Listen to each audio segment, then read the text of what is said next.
yarım sana arşın çıktıydım.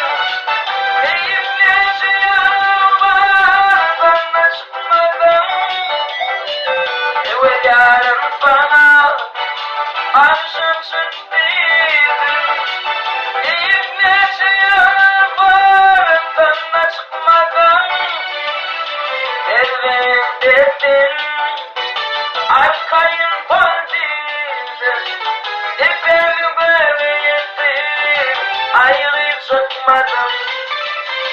Ezberim dedim arkayım pandildi. Efendim böyle yettim ayrı çıkmadım.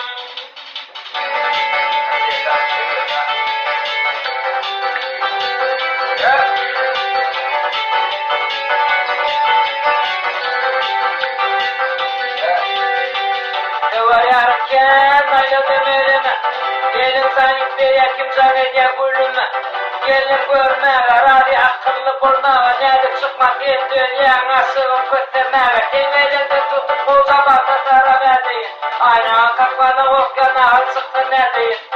Ovada tavuk kız yanımda düşledi. Sağada seyrettim gayetçe besten istedi.